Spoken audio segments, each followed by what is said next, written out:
tiap hari. Nah, kalau juga adik-adik makan tiap hari terus minum, kita akan bertumbuh secara apa? Dari yang pendek kita tinggi, dari yang kecil kita besar. Jadi yang apa saya?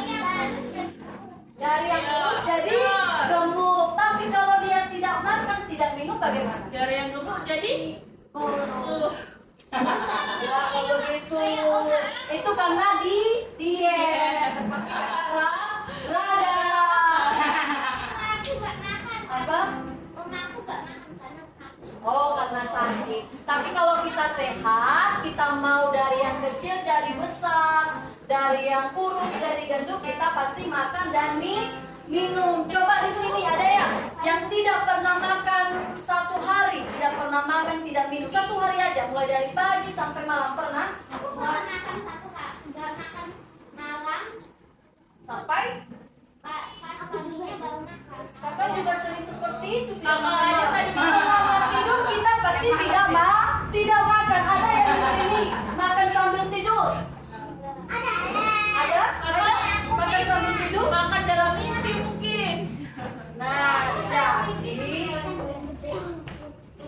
kalau kita tidur, kita pasti tidak makan ya kan? Kalau mau tidur pasti tidak makan. Ini maksud kakak, mulai dari dia bangun sampai dia tidur, dia tidak pernah makan, tidak pernah minum. Ada? Kecuali waktu tidur ya, kita juga sama kakak. Kalau tidur setiap malam pasti tidak makan. Ada? Enggak? Gak ada kan? Jadi setiap hari kita perlu makan, kita perlu minum supaya jasmani kita kuat. Nah, adik-adik, kalau kita baca Alkitab dan doa tiap hari, halo dengerin kakak dulu dong. Tadi kakak bilang apa barusan? Apa? Bilang apa barusan kakak? Nah, kalau kita baca Alkitab, doa tiap hari, untungnya apa sih?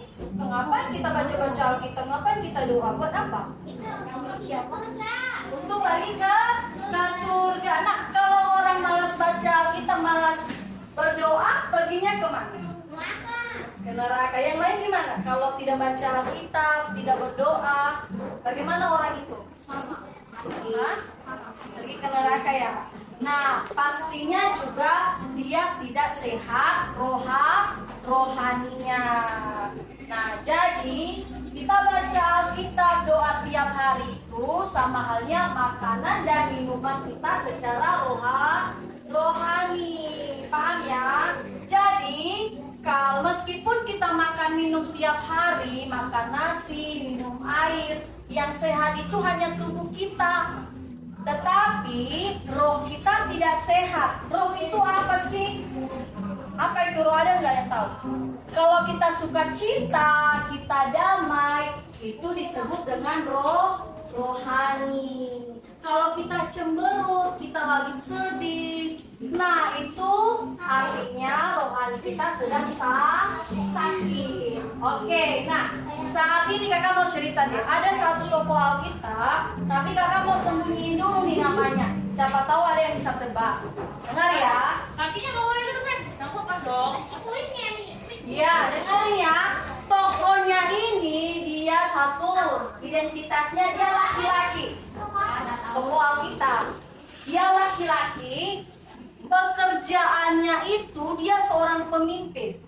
Udah dua krunya ya, dia laki-laki, dia pemimpin. Otomatis kalau pemimpin itu masih belum lagi. Kalau pemimpin pasti ada pengikutnya, ya kan? Nah, jadi laki-laki ini punya banyak pengikutnya. Dia seorang pemimpin. Nah, pekerjaannya itu apa ya? Pasti bisa ditebak ini ya, namanya siapa? Dia itu suka menagih utang. Ayo cari lagi siapa namanya. Dia suka menagih utang. Dia datang ke rumah-rumah bersama pengikutnya tagih utang. Tetapi siapa saya? Pintar. Kenapa Zakius kok bisa langsung ditebak Zakius sih? Karena sering baca Alkitab. Wah, berikan tepuk tangan dulu dong. Wah, keren, sering baca Alkitab ya. Jadi dia Zakius. Nah, Zakius ini punya pengikut. Contohnya ini.